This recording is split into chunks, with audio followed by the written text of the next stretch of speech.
Buenos días, mis queridos estudiantes. En el día de hoy continuamos con esta preparación en la asignatura Anatomofisiología. Vamos a dar inicio a la unidad número 3 relacionada con la función digestiva. Es una de las unidades que más me gusta enseñar porque además de ser tan importante para la vida, es muy didáctica esta forma de aprender sobre nuestro cuerpo, sobre nuestro aparato digestivo. Recuerden que la función digestiva está relacionada con el aparato digestivo. Recuerden que es un aparato porque las estructuras que forman todo el conjunto tienen diferentes tejidos en cada uno de sus órganos y además tiene diferentes orígenes embrionarios. Bien, entonces vamos a comenzar nuestra clase. Como ya les decía, el aparato digestivo, o sea, la función digestiva, están dos elementos que quiero profundizar con ustedes. En primer lugar, la anatomía del aparato digestivo y en segundo lugar, las funciones de este aparato. Recuerden siempre el principio biológico que tantas veces les he mencionado, que es la relación estructura-función. No podemos ver un funcionamiento si no analizamos primeramente la estructura sobre la que se sustenta ese funcionamiento. Aquí podemos ver una ilustración donde se aprecia el proceso de deglución. Más adelante vamos a profundizar en este proceso. Vamos a ir interiorizando cada una de las partes que conforman este aparato digestivo y las funciones que realiza. Aquí tenemos una ilustración donde a grandes rasgos se puede observar la estructura anatómica del aparato digestivo. Como ustedes pueden observar, el aparato digestivo es un tubo, ¿verdad? Un tubo continuo que inicia en la boca y termina en el ano. Pero no solo se queda a nivel de este tracto gastrointestinal, sino también que aparecen una serie de otras estructuras que ustedes ven acá, que también se relacionan con el aparato digestivo y forman parte de él, que son las llamadas glándulas anexas y en otros elementos órganos anexos. Bien, entonces vamos a ver este esquema donde aparece reflejada la estructura, o sea, la división didáctica, metodológica del aparato digestivo para poder estudiarlo. Recuerden que todo esto es una unidad, es un continuo, por lo tanto, la división en parte es un simple aspecto metodológico, o sea, porque la unidad es continua e indisoluble. En primer lugar, en el aparato digestivo está constituido por el tubo digestivo, ya se lo decía. Es un tubo continuo que se extiende desde la boca hasta el ano. Mide aproximadamente de 5 a 7 metros en la persona viva. Recuerden que durante la actividad, la vida, los músculos que forman el tubo digestivo están más contraídos, más turgentes, más firmes, y lo que hace que sea mucho más corto. Una vez que el individuo fallece, se distienden estos músculos y tiende a alargarse, ¿verdad? Boca, está constituido ese tubo digestivo, iniciando precisamente en la boca, luego le continúa la faringe, para continuar en el esófago, estómago, intestino delgado, que luego vamos a ver otras clasificaciones, otras divisiones, intestino grueso, el recto y por último el ano. Y como segunda parte del aparato digestivo, segundo elemento constituyente, están los órganos digestivos accesorios. Todos conocen cuáles son estos órganos digestivos accesorios. En primer lugar, podemos mencionar las glándulas salivales. Las glándulas salivales tienen una sustancia química, que es la saliva. Recuerden que en la saliva se encuentra una enzima, que es la tialina o amilasa salival, que contribuye a la digestión química, degradación química de los alimentos. También tenemos el hígado, que es la glándula mayor de nuestro cuerpo. El páncreas es otra glándula, que aunque es una glándula mixta, que se asocia a otro sistema, en este caso también forma parte del aparato digestivo porque es el encargado, el páncreas, de secretar los jugos pancreáticos, ricos en enzima también, que facilitan la digestión de los alimentos. Además tenemos otras estructuras, como pudiéramos mencionar la vesícula biliar, una estructura donde se almacena la bilis, que luego vamos a conocer para qué sirve, los dientes también, y la lengua. Son estructuras que son órganos digestivos accesorios. Bien, entonces quedó claro. Aparato digestivo está dividido en dos partes, que son el tubo digestivo y las glándulas anexas. En esta ilustración podemos ver lo que les acabo de mencionar de forma gráfica. O sea, el aparato digestivo está constituido, en primer lugar, por el tubo digestivo, o sea, ese tubo continuo que inicia en la boca, continúa la faringe, el esófago, el estómago, intestino delgado, intestino grueso, el recto y el ano, ¿verdad? Y los órganos digestivos accesorios, en primer lugar, las glándulas anexas, que tenemos glándulas salivales, el hígado, aquí tenemos el páncreas, se ve por aquí pequeñita, pero el páncreas, la cabeza está hacia el epigastrio y la cola hacia el hipocondrio izquierdo, ¿verdad? En síntesis, esta es la parte esquematizada del aparato digestivo. ¿Cuáles son los procesos básicos que ocurren en el aparato digestivo? Les doy un segundito para reflexionar. ¿Qué es lo que ocurre en el aparato digestivo? ¿Cuáles son sus funciones básicas? ¿Qué procesos transcurren a lo largo de todo este aparato digestivo? Recuerden que está formado por tubo digestivo y órganos accesorios. Bien, bueno, vamos a revisar estos procesos básicos que ocurren a nivel del aparato digestivo en la siguiente ilustración. Bien, en primer lugar, ocurre el proceso de la ingestión. Lo primero que ocurre en nosotros cuando tenemos necesidades de ingerir alimentos es la ingestión de estos alimentos. La ingestión no es más que el proceso de incorporación del alimento, que puede ser líquido o sólido, a través de la boca. Esto es uno de los procesos primeros del proceso de la digestión. Luego ocurre la secreción. La secreción no solamente se presenta a nivel de la boca. Cuando ustedes tienen hambre, se imaginan un plato de comida delicioso, su comida preferida. ¿Qué es lo que sucede? O cuando se la presentan en una mesa, ese alimento que ustedes tanto gustan, ¿qué sucede? Comienza el proceso de secreción de la saliva, ¿verdad? Entonces, esto está asociado con un proceso del aparato digestivo. Las células secretan aproximadamente 7 litros de agua, ácidos, buffers y enzimas. Los buffers son sustancias que regulan el pH. Ácidos porque, por ejemplo, tenemos el caso del ácido clorhídrico, que se libera a nivel del estómago y que es una sustancia imprescindible para que se active una enzima digestiva muy importante, que es la pepsina. Esta pepsina participa en la digestión de las proteínas. Y enzimas de otros tipos. Ya les dije esta enzima, la pepsina, pero hay numerosas enzimas que intervienen a lo largo de todo el tubo digestivo. Entonces la secreción no solamente en la boca, sino también hay secreción de mucos en el esófago para permitir que el bolo alimenticio descienda con facilidad. También hay secreción de agua, de mucus en todo el conducto, todo el tubo digestivo, la secreción de los jugos pancreáticos, la secreción de la bilis, todo esto está relacionado con este proceso. Luego viene una función o proceso importantísimo del aparato digestivo, que es la mezcla y propulsión. Ya en otros momentos les he hablado de este tipo de acción, de proceso que ocurre en el aparato digestivo. En nuestro aparato digestivo encontramos abundante tejido muscular. Ese tejido muscular que en la mayor parte del tubo digestivo es un tejido muscular liso, involuntario, produce acción de contracción. O sea, se mueve nuestro tubo digestivo, produce movimientos peristálticos. En este caso se llama cuando el bolo alimenticio desciende, no lo hace por la fuerza de la gravedad, sino que lo hace por las contracciones o movimientos del tubo digestivo. Esto garantiza que este alimento se vaya mezclando con las demás sustancias que se secretan a lo largo del tubo, ya sea en la boca o ya sea en el estómago o en el intestino delgado. O sea, estos movimientos garantizan la mezcla y la propulsión hacia adelante. Luego viene un proceso de vital importancia en el aparato digestivo y es casi la función central, la función básica, que es la digestión. Y la digestión, muchachos, esto es importante que ustedes lo anoten en su cuaderno, es un proceso que puede ocurrir por dos vías diferentes. La digestión tiene una parte que es un proceso llamado proceso mecánico, ese proceso mecánico, y otro un proceso químico.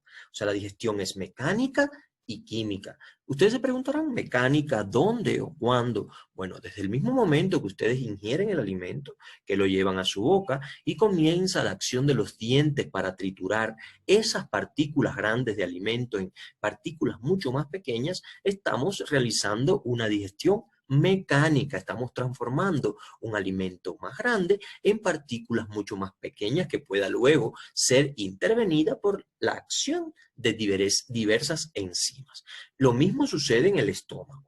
Una vez que el bolo alimenticio llega al estómago, aquí se tiene que mezclar con los ácidos, jugos gástricos y otras enzimas que encontramos en el estómago, y por lo tanto este proceso de mezcla y de propulsión y de retropropulsión, recuerden que el estómago es como una licuadora, es un proceso de digestión mecánica, y cuando ya comienza a actuar las enzimas en el alimento, es una digestión química, ¿verdad? Luego viene un proceso que es clave también en este decursar del alimento por todo el tubo digestivo, que es la absorción. De hecho, nosotros nos alimentamos para obtener nutrientes que luego van a ser dirigidos hacia cada una de nuestras células. Entonces, en el tubo digestivo debe haber estructuras especializadas para que esos nutrientes, ya una vez que el alimento está digerido, pasen al torrente circulatorio y de ahí sean transportados esos nutrientes,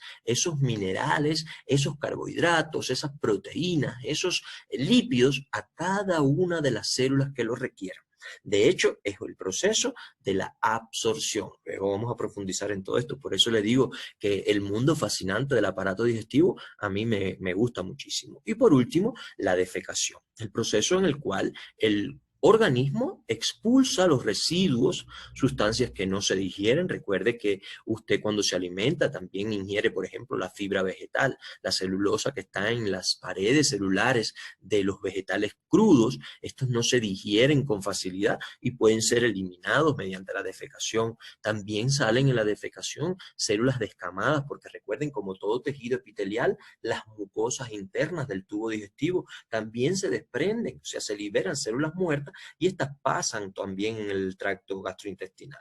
Y es la forma de que todos estos residuos, estos elementos, abandonen el cuerpo a través del ano. Bien, entonces es importante, vamos a recapitular, que existen estos 6 procesos básicos que ocurren a nivel del aparato digestivo. En primer lugar, la ingestión, luego la secreción, mezcla y propulsión, digestión de los alimentos, que puede ser mecánica o química, luego la absorción de los nutrientes y por último la defecación. Para que todos estos procesos puedan ocurrir a lo largo del tubo digestivo, precisamente el tubo digestivo presenta diferentes capas de tejido que lo conforman. En esta ilustración se puede observar estas capas y ustedes verán lo interesante que es conocer y qué función tiene cada una de ellas. Vamos a ir viendo una ilustración donde aparece un esquema de contenidos. Estas capas son 4 capas que se están presentando a lo largo de todo nuestro tubo digestivo. En primer lugar, es una capa mucosa. Vamos a ver las capas desde la luz del tubo hacia el exterior, o sea, desde el interior hacia afuera. En primer lugar, tenemos una capa mucosa. Es una capa de epitelio en contacto directo con el contenido luminal, quiere decir con la luz del tubo. Esa capa mucosa recubre todo el tubo, boca, faringe, esófago, el recto. Es un epitelio plano, y tiene una función protectora. En el estómago e intestino es un epitelio cilíndrico simple con función de secreción y absorción. Vean la importancia, porque el tejido epitelial tiene 2 tipos, que es el epitelio de protección y el epitelio glandular. Entonces aquí podemos ver cómo ese epitelio, esa mucosa, no solamente permite proteger toda la estructura interna del tubo digestivo, sino que en determinadas partes también tiene la función de secreción, ¿verdad? Esta mucosa le continúa hacia afuera la llamada submucosa. Es un tejido conjuntivo aerolar que une la mucosa a la capa muscular. Esta submucosa está entre la mucosa y la capa muscular. Entonces, luego le continúa la capa muscular. Recuerden que esta parte es la que garantiza los movimientos peristálticos del tubo digestivo. Todo el tubo digestivo, y esto sí lo anotan por ahí, desde la boca hasta el esfínter externo anal, está constituido por tejido muscular, pero se diferencia en diferentes regiones. En el caso de la boca, faringe y la parte superior del esófago, así como el esfínter anal externo, está constituido por tejido muscular esquelético. Recuerden que este tejido muscular esquelético usted lo puede mover, controlar a voluntad. Por lo tanto, esto, por ejemplo, el proceso de la deglución es voluntario. Usted mastica voluntariamente y deglute voluntariamente. Igual que puede controlar la defecación con el esfínter anal externo de forma voluntaria. Pero el resto del tubo digestivo, desde la parte del primer tercio inferior del esófago hasta el recto, va a tener capas de tejido muscular liso que se mueven de forma involuntaria. Ya les decía, esto es lo que garantiza los movimientos peristálticos. Es el movimiento de avance, de contracción, que permite que el alimento vaya descendiendo desde el esófago hasta el proceso de la defecación por el ano. Y por último, el intestino, en la parte abdominal, presenta la llamada capa serosa. Es una capa de tejido conectivo y tejido epitelial que se denomina peritoneo visceral. Eso es lo que recubre los intestinos en la parte abdominal externamente. Se llama capa serosa. Ahora bien, en el esófago no se presenta capa serosa. Aquí se presenta lo que se llama una capa adventicia. Recuerden que el esófago está por el cuello y por lo tanto no está dentro de esta cavidad. Por lo tanto no tiene necesidad de estar recubierta por la capa serosa. Entonces tenemos en la parte interna, como ustedes pueden observar aquí, la capa en primer lugar, capa mucosa. Véanlo aquí. Esa capa mucosa protege al tubo digestivo, pero también tiene en algunas porciones glándulas que producen secreción de mucus y otras sustancias que participan en la digestión. Luego viene, como ya les mencioné, aquí también miren, vean, tejido linfático asociado, tejido linfático asociado, glándulas en esa mucosa. Esa mucosa tiene una pequeñita y delgada capa de tejido muscular aquí, lo pueden observar. No sé si han podido ver cuando compran la panza de vaca, los que comen esto que le dicen aquí en Ecuador la guata, y que la pancita está como replegada, como si fuera muchas colinitas así, como si estuviera curvadita. Eso lo garantiza la fina capa de tejido muscular que presenta la mucosa. Pero no confundir esta capa de tejido muscular con las capas de tejido muscular del tubo digestivo, que son las que garantizan los movimientos peristálticos. No vamos a confundir esta fina capa de tejido muscular de la mucosa con las capas de tejido muscular del tubo digestivo que garantizan el peristaltismo, y vuelvo a repetir, movimientos peristálticos. Esta palabra tienen que incorporarla a su diccionario. Luego de la capa mucosa, tenemos la capa submucosa, ¿verdad? Esa capa submucosa es muy importante porque también abundan en ella muchas glándulas que secretan también determinadas sustancias para que pueda ocurrir el proceso de la digestión. Ahí en esta capa submucosa encontramos vasos sanguíneos, muy vascularizada, muy irrigada por vasos sanguíneos, y el plexo submucoso, que se llama plexo de Meissner. Este plexo submucoso es el que garantiza la secreción de mucus y enzimas y otras sustancias en el tubo digestivo. Luego de la capa submucosa, ¿cuál viene? La capa muscular. Quiero decirles algo aquí y quiero que se detenga un momentito. Esta capa muscular, como pueden observar, a lo largo de todo el tubo digestivo, excepto en las regiones que ya les mencioné anteriormente, presenta dos capas de tejido muscular.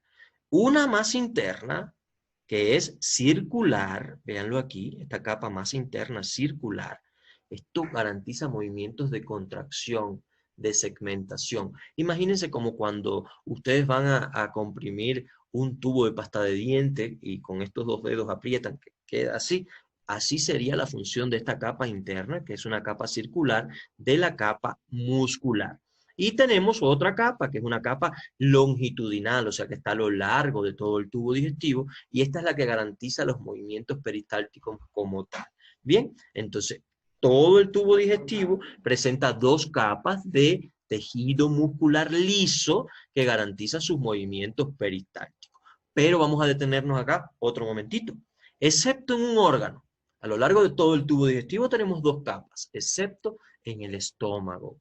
En el estómago, en vez de dos capas de tejido muscular, van a encontrar tres capas. Y esto es lo que le da la función esta de licuadora que tiene el estómago. No solamente movimientos de avance, sino también movimientos de retroceso, movimientos peristálticos, movimientos antiperistálticos. Esto solo ocurre en el estómago porque en vez de tener 2 capas de tejido muscular, tiene 3 capas. Entonces, esto en este esquema es importante que ustedes puedan echarle una lecturita para que luego puedan profundizar. Pero en sentido general, tiene 4 capas, que son mucosa, submucosa, capa muscular y capa serosa, ¿verdad? Aquí vemos un esquema simplificado donde se ve la capa mucosa, la capa submucosa, la capa muscular y la capa serosa. Recuerden que la capa serosa es ese tejido conjuntivo y epitelial que recubre el tubo digestivo en esta cavidad que es el abdomen y se corresponde con el llamado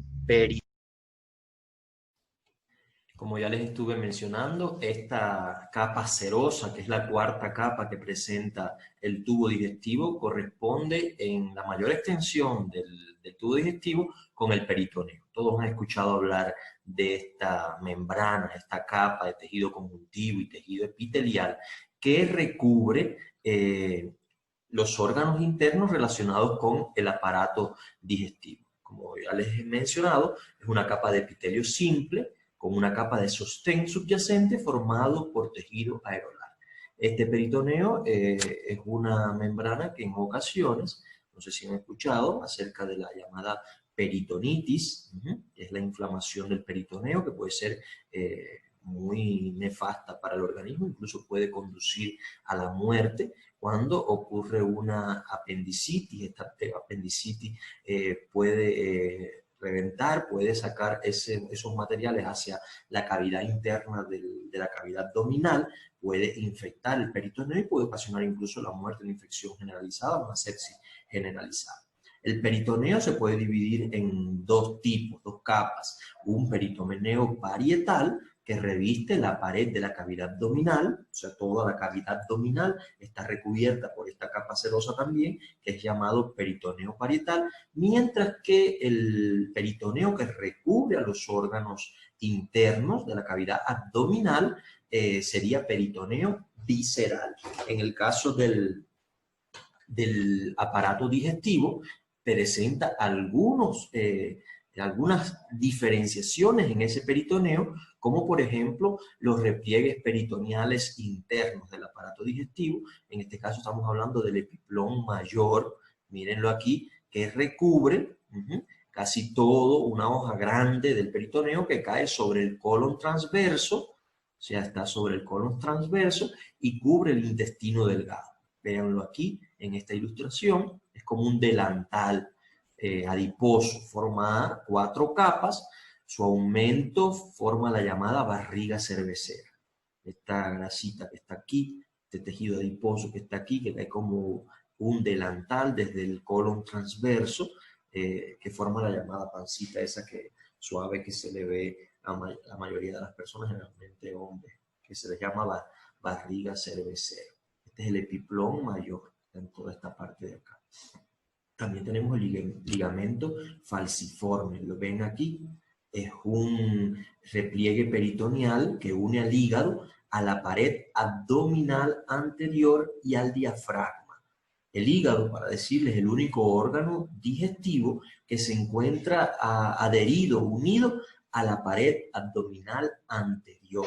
O sea, la parte anterior del abdomen. El hígado es el único órgano y está unido mediante este repliegue peritoneal que se llama ligamento falciforme, que lo une a la pared anterior del abdomen y por la parte superior al diafragma. Ese es el ligamento falciforme. También tenemos el epiplón menor.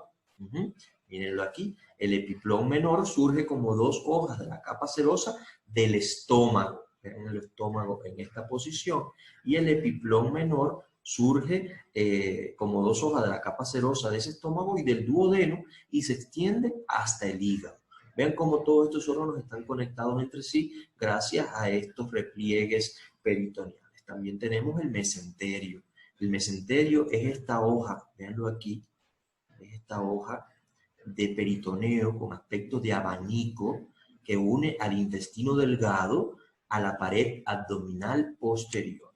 No sé si alguno ha tenido la oportunidad de preparar intestinos, que tiene como especie de una redecilla que une a todo el intestino delgado. Eso es el mesenterio. ¿Lo ven aquí? Mesenterio, o sea, hacia la parte media, hacia el interior del intestino delgado, y lo une hacia la pared posterior del abdomen.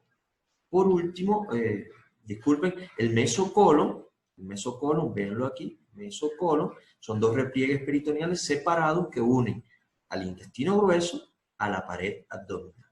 El mesocolon, lo ve aquí, son dos repliegues separados que unen al intestino grueso a la pared posterior del abdomen. Entonces ya vimos lo que son los repliegues peritoneales.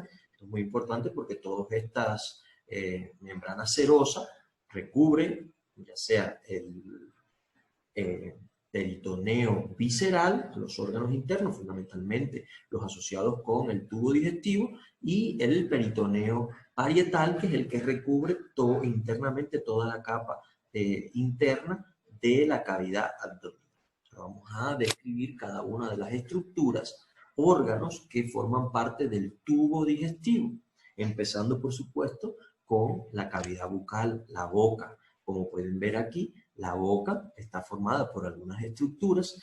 Hay otra diapositiva, vamos a ir mirando. Las mejillas, que es la pared lateral de la cavidad bucal. El músculo buccinador se encuentra entre la piel y la mucosa de las mejillas, o sea, está en la parte de acá, las mejillas, ¿verdad? Toda la parte de acá, la mejilla. Tenemos el paladar. El paladar se divide en dos tipos, que es el paladar duro, el paladar óseo, toda la parte constituido por los huesos palatinos y los maxilares superiores, y tenemos el paladar blando. Aquí en el paladar blando, como ustedes pueden observar, se encuentra la membrana esta que recubre acá, y la úvula, ¿verdad? El paladar blando con el arco paratogloso, mírenlo aquí, pareo tabique que separa la cavidad bucal de la cavidad nasal. Esto separa la cavidad bucal de la cavidad nasal y forma el techo de la boca. Permite la masticación y la respiración al mismo tiempo para que no haya mezcla de estos elementos. Cuando usted esté comiendo, no se le vaya la comida hacia las vías respiratorias. Permite la masticación y la respiración al mismo tiempo y está formado por el paladar duro, hueso maxilar y palatino, y el paladar blando, que está formado por la úvula, o el velo también, el velo del paladar, como se le llama acá. Y la úvula, esta campanita que casi todos observamos cuando nos miramos en un espejo, ¿verdad? Otra de las partes que forma la boca, todas las estructuras, por supuesto son los labios. Son los pliegues carnosos que rodean la abertura de la boca, que contienen los músculos orbiculares de los labios. Los labios, importantes para garantizar el proceso de la masticación y también la articulación del lenguaje hablado. La lengua, un órgano digestivo accesorio muy importante, está compuesta por músculos esqueléticos, o sea, recuerden, estriado esquelético, que ustedes lo pueden mover a voluntad, pero que está recubierta de una mucosa muy especializada. Y recuerden que aquí está sentado el sentido del gusto en la lengua, pero que la lengua no solamente es un órgano asociado a la digestión, sino que también tiene un papel trascendental en lo que es la articulación también del lenguaje hablado. Y por último, forma parte de la cavidad bucal lo que son los dientes con toda su estructura encargados de la digestión mecánica de los alimentos. Recuerden que la digestión puede ser de dos tipos, mecánica y química. En este caso, la digestión inicia en la boca de las dos formas. Mecánica por la acción de los dientes y química por la acción de la amilasa salival y la lipasa lingual, que se secretan a nivel de la boca. Bien, en la cara inferior descansa en el suelo de la boca la línea media que tiene el llamado frenillo. En su parte más anterior aparecen dos tubérculos perforados, que son los conductos de Wharton, salida de las glándulas, mírenlo por aquí, estos orificios. No vamos a identificarlos como tal, pero recuerden que por aquí son orificios de salida de las glándulas salivales. En ocasiones, no sé si ha sido un poco molestoso que uno esté hablando y salga como especie de un chorrito de saliva. precisamente a partir de estas estructuras que tenemos acá. La lengua, como ya les dije, está formada también en su base por las papilas que pueden ser de diferentes tipos. Eso lo vamos a ver en los órganos de los sentidos. Las papilas caliciformes están hacia atrás, papilas foliadas, las papilas filiformes, que son las que más abundan en toda la geografía de la lengua, y las papilas fungiformes, que son estas que protruyen hacia el exterior. Todas estas papilas tienen una estructura específica y se encargan de detectar los diferentes tipos de sabor. Los dientes, que se dividen en diferentes tipos, generalmente por la función que ellos realizan. Tenemos los incisivos, que son los que están en la parte anterior, y están relacionados más bien con el corte de los alimentos. Tenemos los caninos, que bueno, ya en el hombre, en la raza humana, estos caninos han ido involucionando porque tenemos una dieta omnívora. En el caso de los animales carnívoros como tal, los caninos son mucho más prominentes porque les permite rasgar, o sea, los alimentos. Y los premolares y molares encargados, por supuesto, de la función de trituración. La evolución de estos dientes es muy precisa. A los 6 meses, incisivos centrales inferiores. 6 años tenemos 20 piezas, 12 molares. Ya en la adultez tenemos 32 piezas en el adulto, ¿ya? 32 piezas, y en los niños tenemos 20 piezas. Luego tenemos las glándulas anexas. En este caso vamos a mencionar, esto está asociado al área de la cara y de la cabeza, ¿verdad? Por eso estamos ahora hablando de las glándulas anexas, específicamente las glándulas salivales. Tenemos 3 tipos fundamentales. Existen otras más pequeñas en toda la anatomía de la boca. Las parótidas, que son 2 ángulos de las mandíbulas. Aquí tenemos las glándulas parótidas. Esta, cuando se inflama, produce una patología que se llama parotiditis. Se extienden hacia los oídos y el cuello. Pesan alrededor de 25 a 30 gramos, son las más grandes, y la saliva que ella produce son ricas en tialina, amilasa salival, ¿verdad? La amilasa salival, recuerden esta idea, es la que participa en la digestión de los carbohidratos. Tenemos las glándulas salivales submaxilares. Aquí tenemos las glándulas submaxilares, perdón. Estaría hacia esta región de acá, son mucho más pequeñas, 7 a 8 gramos, por debajo de la mandíbula a cada lado. Y las sublinguales a los lados del septum lingual. Recuerden que el septum lingual es la parte media de la lengua, son mucho más pequeñitas, aquí tenemos submandibulares, sublinguales, vean acá, y las submaxilares en esta posición. También esta saliva es espesa, rica en mucus, y lo que hace es garantizar que se forme adecuadamente el bolo alimenticio y facilitar su desplazamiento luego por el resto de las estructuras del aparato digestivo, ¿verdad?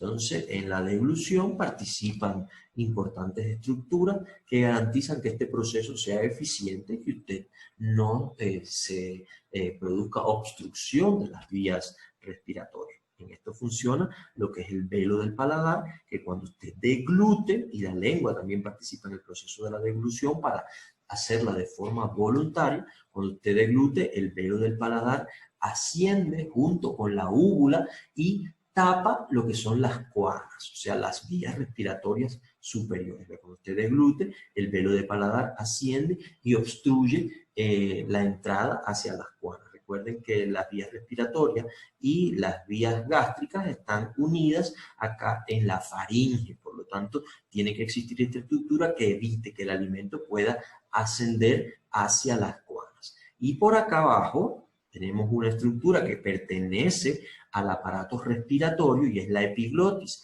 Cuando el bolo alimenticio desciende, la epiglotis también desciende y obstruye la entrada hacia la laringe. Por lo tanto, el alimento no se va a ir hacia la laringe y posteriormente continuar hacia la tráquea. Sería más o menos en esta ilustración animada, como cuando usted el bolo alimenticio lo deglute, la úvula y el velo del paladar obstruyen la parte de las vías respiratorias superiores, evitando que el alimento suba. Y por la parte inferior, miren, esta es la epiglotis, como la epiglotis desciende, obstruye lo que es la laringe y de esa forma el alimento no se va hacia las vías respiratorias inferiores. Este sería el proceso de la deglución en el que también participa fundamentalmente la lengua para hacer retroceder el alimento hacia el tubo, hacia el resto del tubo digestivo.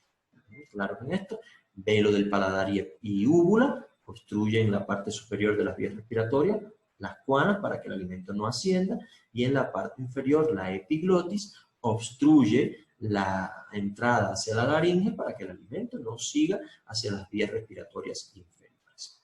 La faringe es el otro órgano. Ya vimos la boca, ahora vamos a ver el segundo órgano que forma parte del tubo digestivo y es la faringe.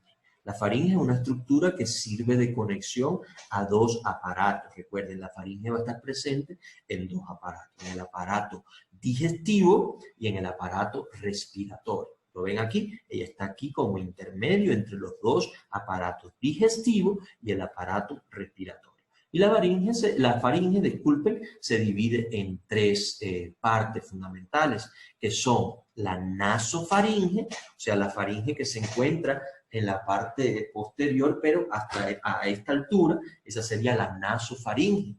Luego tendría la otra parte que constituye la orofaringe, que es la parte que usted cuando observa es la parte de la garganta. Y por último, la laringofaringe, que es la parte de la faringe que se conecta con la laringe y en este caso con el esófago, ¿verdad? Entonces aquí se dividen ya los dos aparatos en la parte inferior. La faringe, dividido en nasofaringe, orofaringe y laringofaringe, ¿verdad?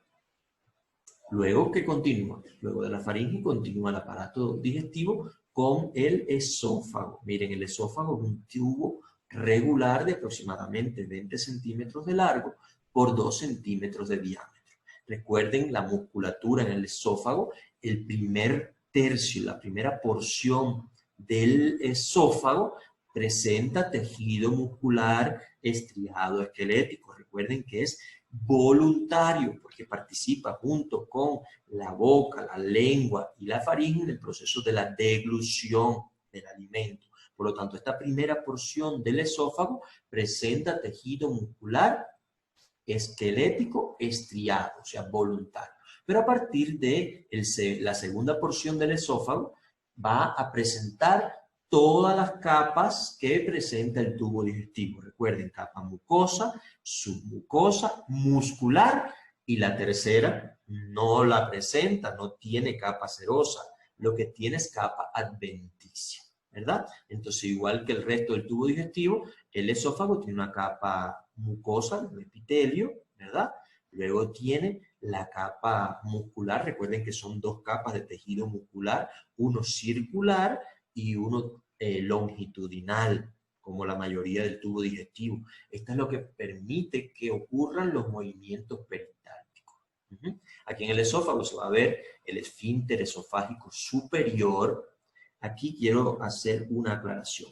Cuando el bolo alimenticio desciende y se pone en contacto con esta zona aquí del esfínter esofágico superior, aquí hay terminaciones nerviosas que detectan el paso de ese bolo alimenticio y es cuando se desencadenan los movimientos peristálticos. Es en este momento, en el esfínter esofágico superior, cuando se detecta por terminaciones nerviosas el descenso del bolo alimenticio y se comienzan a producir los movimientos peristálticos. Los movimientos peristálticos, recuerden que están garantizados por estas fibras de tejido muscular que presenta el tubo digestivo y son movimientos de avance, movimientos de descenso, para que el alimento vaya adelantando a lo largo de todo el tubo digestivo. Y le vuelvo a repetir, recuerden que el alimento no baja por la fuerza de la gravedad, baja por la acción de los músculos. En este caso, en la primera porción del esófago, musculatura estriada esquelética voluntaria. Y a partir de la segunda porción del esófago tenemos tejido muscular liso, pero que también produce esos movimientos peristálticos para que descienda el alimento, ¿verdad? Esto sería de esta forma. Esto es un movimiento peristáltico. Vean, aquí es un corte transversal del esófago, como se ve que tiene la capa de tejido muscular circular y la capa de tejido muscular longitudinal. Y esto es un movimiento peristáltico, un movimiento de avance. Veanlo aquí esquematizado, cómo va comprimiéndose, contrayéndose el músculo circular y longitudinal para que el alimento descienda a lo largo del esófago. En este caso, continuaría, vamos a ver las válvulas o esfínteres que presenta este órgano. El esófago, ya les mencionaba que tenía un esfínter esofágico superior, que la relajación de este esfínter va a generar el peristaltismo. Y posteriormente tenemos un esfínter esofágico inferior, que en algunas bibliografías se denomina cardias. Cardias porque se representa como especie de la parte más cercana al corazón. Cardias, ¿verdad? Es el esfínter que une al esófago con el estómago. Esta parte superior, este esfínter, se llama cardias y tiene una función muy importante en el proceso de la digestión, que es evitar el reflujo gástrico. Este cardia, este esfínter, una vez que el bolo alimenticio llega al estómago y comienza a ocurrir el proceso de digestión en el estómago, este esfínter se cierra para evitar el reflujo gástrico. Por lo tanto, observen ustedes aquí la importancia de estos esfínteres. El esfínter esofágico superior es el que va a desencadenar con sus terminaciones nerviosas los movimientos peristálticos, ¿verdad? Mientras que el esfínter esofágico inferior evita el reflujo gástrico una vez que ya el alimento se encuentra a nivel del estómago.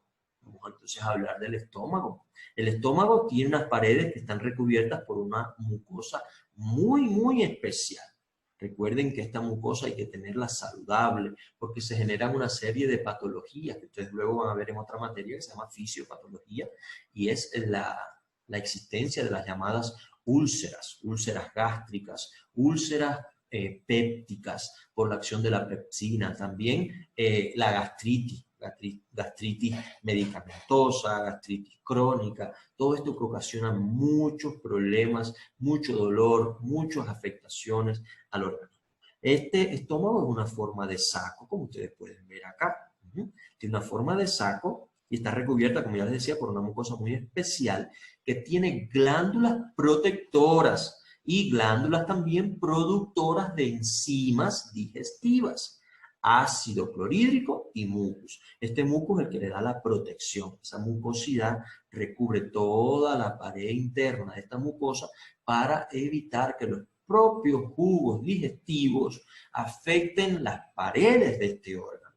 Pero vean aquí, y les menciono, enzimas digestivas y ácido clorhídrico. A lo largo que vayamos viendo órganos, vamos a ir mencionando algunas enzimas digestivas. Recuerden que esto es lo más importante y ustedes van a tener que retomar esta información en su cuarto ciclo cuando reciban la asignatura de trofología y trofoterapia. Recuerden que este esfínter que une el esófago con el estómago se llama cardias y evita el reflujo gástrico, ¿verdad? Entonces, estas mucosas, vamos a ver si acá podemos ver en otra diapositiva, producen ácido clorhídrico y enzima digestiva. La enzima digestiva fundamental que se libera a nivel del estómago es la pepsina. Pero recuerden esto y anoten en su cuaderno. Esta pepsina se libera hacia la luz del estómago en una forma inactiva que se denomina pepsinógeno. O sea, las mucosas liberan pepsinógeno. Y es en el estómago, una vez que ya están en el interior del estómago, cuando este pepsinógeno reacciona con el ácido clorhídrico y se activa en una enzima activada, que es la llamada pepsina. Y esta pepsina tiene un papel fundamental en lo que es el proceso de digestión de las proteínas. Entonces ya vamos viendo cómo en la boca se liberaba una enzima que es la tialina o amilasa salival que participa en la digestión de los carbohidratos, ¿verdad? Y aquí en el estómago lo que se va a liberar es la pepsina, que es una enzima importante en la digestión de las proteínas. Ahora, ¿Qué características particulares, diferentes al resto de los órganos del tubo digestivo, presenta el estómago? Pues este estómago, recuerden cuando yo les decía que la capa de tejido muscular en todo el tubo digestivo eran dos, ¿verdad? Una capa de tejido circular y una capa de tejido muscular longitudinal. Pero hay una diferencia.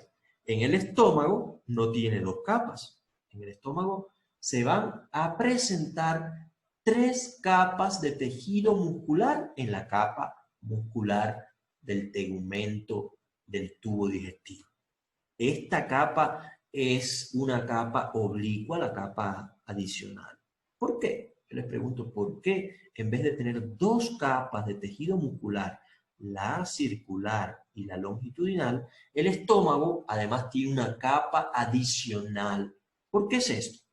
Por la relación estructura-función. Recuerden que a lo largo del tubo digestivo se producen movimientos peristálticos y es el movimiento de avance, de descenso del alimento. ¿Pero qué sucede en el estómago? En el estómago no necesariamente tenemos que tener solo ese movimiento de avance. En el estómago, como el alimento se mantiene por un largo periodo de tiempo y ocurre un proceso que es digestión química de las proteínas que requieren cierto tiempo por la acción de la pepsina, aquí va a ocurrir también un proceso de digestión mecánica que es como la licuadora. Ya yo le decía, la licuadora de nuestro aparato digestivo. Hay movimientos, miren aquí, peristálticos, o sea, movimientos de avance, pero también hay movimientos antiperistálticos, o sea, mezcla. Aquí va a ocurrir un excelente proceso de mezcla de todo este bolo alimenticio que llegó al estómago con el ácido clorhídrico, la pepsina, el muco, todos los jugos gástricos que se van generando aquí para que pueda ocurrir el proceso de la digestión. Esta acción mezcladora es garantizada por esta tercera capa de tejido muscular. ¿Van conmigo? O sea, en el tubo digestivo encontramos 2 capas a lo largo de todo el tubo digestivo, pero aquí, en el estómago, en vez de 2 capas de tejido muscular, tenemos una tercera capa, que es una tercera capa oblicua, y esto le da la acción mezcladora que tiene el estómago. Claros en esto, porque son cosas particulares, específicas de determinados órganos, y esto es lo que más quiero que ustedes vayan destacando. ¿Qué es lo diferente en el tubo digestivo y por qué es diferente? En este caso, porque aquí ocurre una acción de mezcla. Por lo tanto, no se puede, la naturaleza no pudo haber creado la misma estructura que el esófago, que lo único que necesita es descender el bolo alimenticio. Aquí, como es de mezcla, necesita más actividad, más movimiento. Un movimiento adicional es la retropropulsión antiperistaltismo, ¿verdad? Entonces, una vez que los alimentos están suficientemente digeridos, mezclados, se abre la válvula muscular inferior, que se denomina píloro. La región pilórica presenta esta otra válvula acá, el estómago, que se llama píloro, y el alimento convertido en el llamado quimo. Una vez que ya ese bolo alimenticio se mezcló con los jugos gástricos, comenzó la digestión de las proteínas por la acción de la pepsina. Recuerden que ahí hay una acidez alta en el estómago.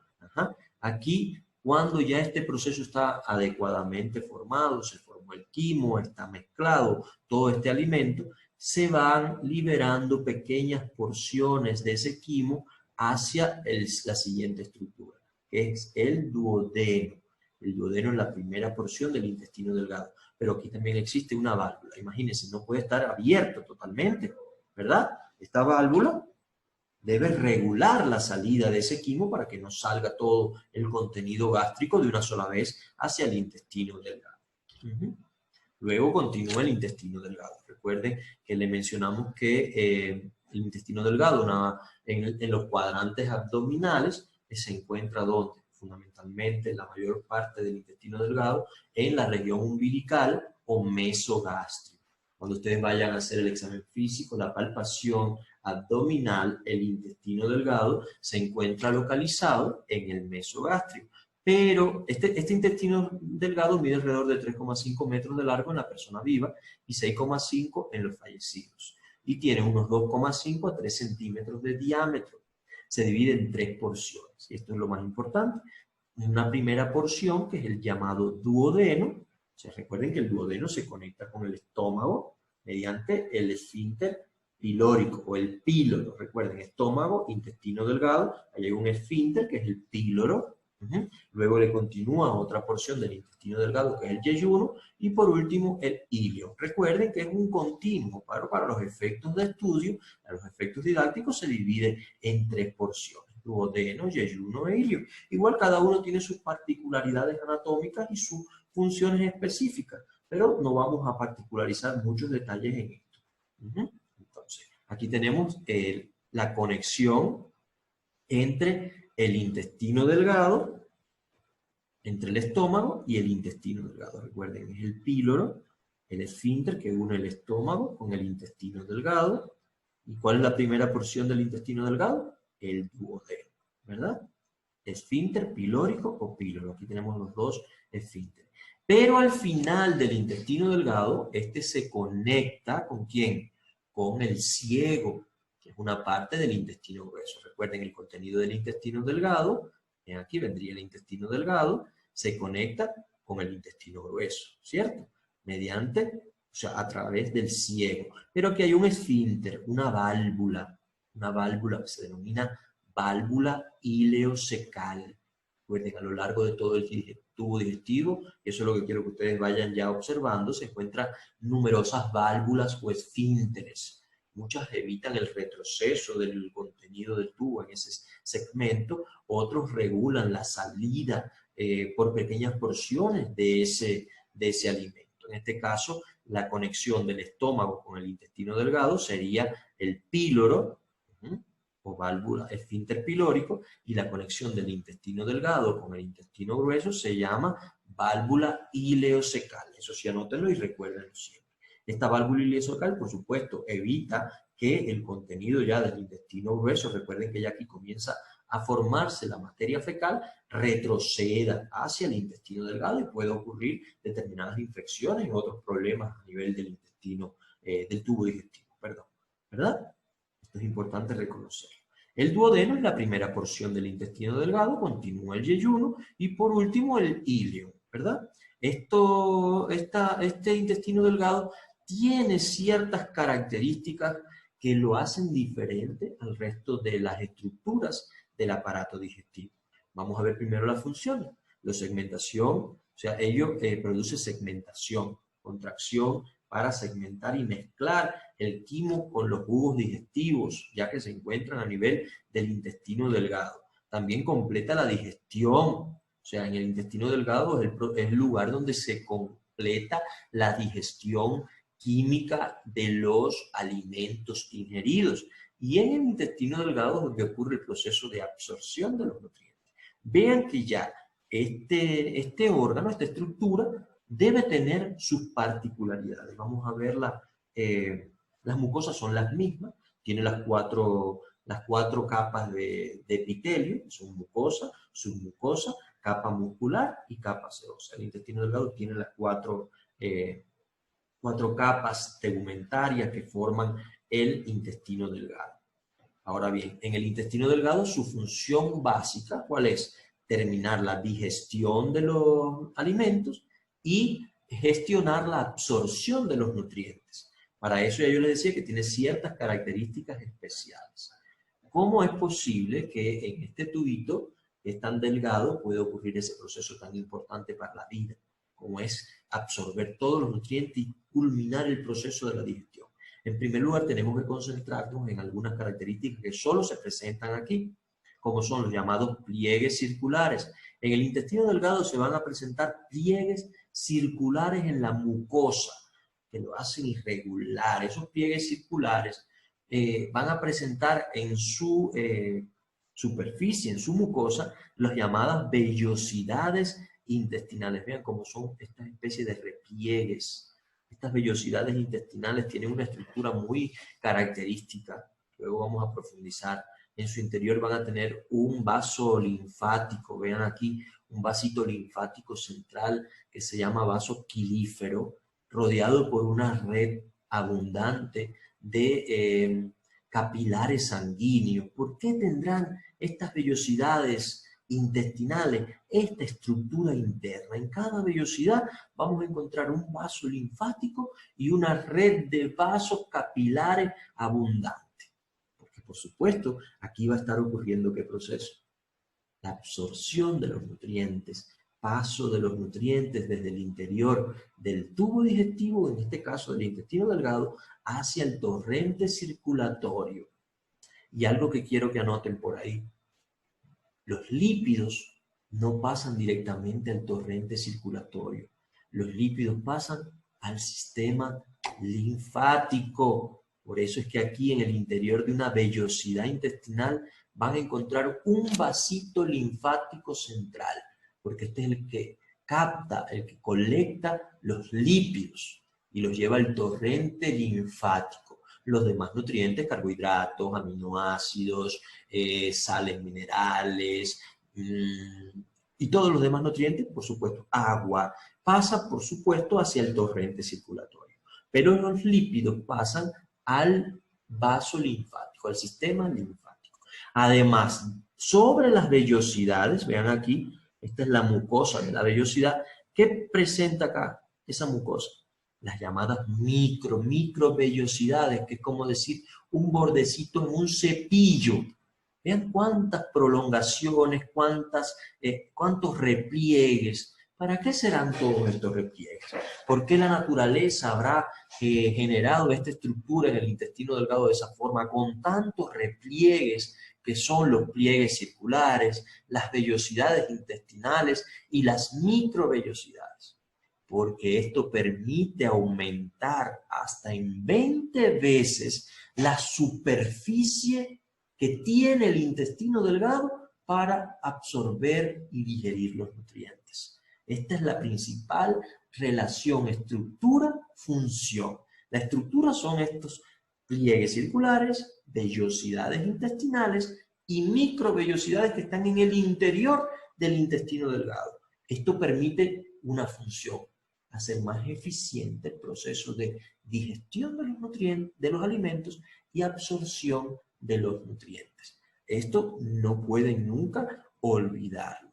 Imagínense un tubito de agua, ¿verdad? De unos 10 centímetros, liso por su parte interior. La superficie es de 10 centímetros, ¿verdad? Ahora, si ese tubo en su interior tuviera como una membrana replegada en su interior, muy replegada, esos 10 centímetros tuviera esa membrana, y ustedes cogen los extremos de esa membrana replegada y la extienden, ¿qué sucedería?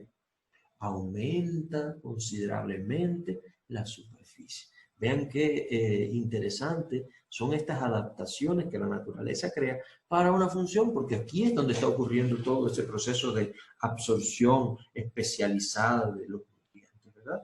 Vean aquí, sería la capa serosa, la capa muscular, la capa submucosa, y todo esto es la capa mucosa que presenta el intestino delgado. Y en la capa mucosa que tiene los repliegues circulares, que están mucho más macroscópicos, y también las vellosidades intestinales. Y el epitelio de esas vellosidades intestinales, recuerden que tenían las microvellosidades, que son el bordecito en cepillo de esa célula. Y ven aquí en su interior, cada vellosidad tiene un vaso quilífero y tiene una red de capilares sanguíneos, porque aquí está ocurriendo la absorción de los nutrientes. Vean una vellosidad separada, ¿verdad? Una vellosidad, ese vaso quilífero central, que pertenece al sistema linfático, y esta red de vasos capilares sanguíneos. Muy interesante. Recuerden, el principio biológico, relación estructura-función. Esto es muy básico. Intestino delgado, aquí vemos la primera porción sería el duodeno, luego continúa yeyuno y luego el ilio. ¿Dónde se encuentra el intestino delgado? La mayor porción en el mesogastrio o región umbilical. Vamos a detenernos un momentito acá. Vamos a recordar los esfínteres. Aquí tenemos el cardias, ¿verdad? El esófago con el estómago. Aquí sería el esfínter cardias, que evita el reflujo gástrico. Aquí tenemos el esfínter pilórico o píloro, que regula que el contenido del estómago pase hacia el intestino delgado en pequeñas porciones. Luego continúa, ¿qué cosa? El duodeno, el yeyuno y el ilion. Todo esto forma parte del intestino delgado, ¿cierto? Ahora, ¿cuál es la válvula por donde se une el intestino delgado al intestino grueso? ¿La recuerdan? La válvula ileocecal. Vamos a observar nuevamente esa ilustración. La válvula ileocecal une el intestino delgado con el intestino grueso. Antes de pasar a describir el intestino grueso, tenemos que detenernos un poquito aquí en el intestino delgado porque es donde se conectan dos glándulas importantes que forman parte del aparato digestivo. Es en el duodeno, que es la primera porción del intestino delgado, que mide alrededor de 30 centímetros, se separa del estómago por el píloro, donde se conecta los conductos que vienen del hígado, o sea, los conductos hepáticos, y los conductos que vienen del páncreas, vean aquí. O sea, los fluidos, las secreciones que genera el hígado y la vesícula biliar y los jugos pancreáticos se vierten a una región específica del duodeno, que es esa primera porción del intestino delgado. Vamos a ver si aquí yo lo puedo explicar un poquito más. El hígado, lo ven aquí, tiene también acá la vesícula biliar, que es donde se almacena la bilis. Aquí tenemos este conducto que se llama colédoco, que es el que conecta el conducto hepático con el conducto cístico, conducto biliar. Se forma un solo conducto que se llama colédoco. Colédoco. Por otra parte, el conducto pancreático principal, lo ven acá. Aquí está la cabeza del páncreas, el conducto pancreático principal. Ambos, el conducto pancreático principal y el colédoco, se unen en un esfínter, en una ampolla primero, que se llama ampolla de váter, que se abre hacia el interior del duodeno mediante un esfínter que se llama esfínter de Oddi. Este regula también la entrada de bilis y jugo pancreático hacia el interior del intestino delgado. Luego veremos las funciones que tiene la bilis y las funciones que tienen los jugos pancreáticos. Recuerden que el páncreas es una glándula mixta porque participa en la secreción de jugos pancreáticos, es una glándula exocrina, pero también el páncreas tiene una función endocrina porque también produce insulina y glucagón que participan en la regulación de las funciones del organismo.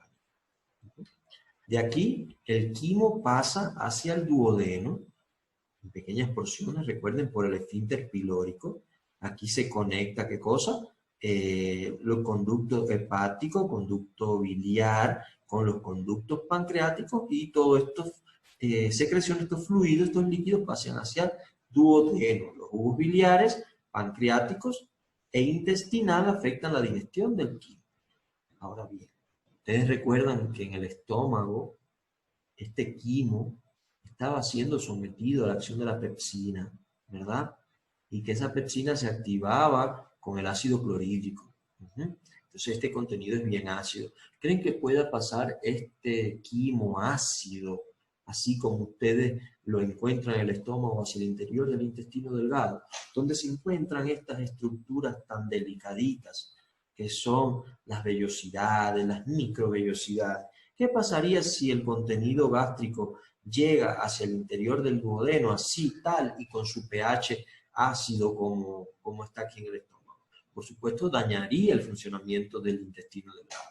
Entonces, el organismo también tiene mecanismos para poder regular ese pH que baja hacia el intestino delgado. La otra porción del intestino delgado, por supuesto, es el duodeno. No vamos a particularizar mucho en esto porque todo forma, recuerden, un continuo. Aunque aquí tienen más pliegues circulares, más vellosidades intestinales y más microvellosidades, porque es aquí donde ocurre la mayor parte del proceso ya de la digestión química final que ocurre de los alimentos y la absorción es más intensa de los nutrientes. Absorción de nutrientes y paso hacia el torrente circulatorio. Por eso es que en esta sección del intestino delgado que se llama yeyuno se encuentran más pliegues circulares, más vellosidades y más microvellosidades. Y por último el ilio.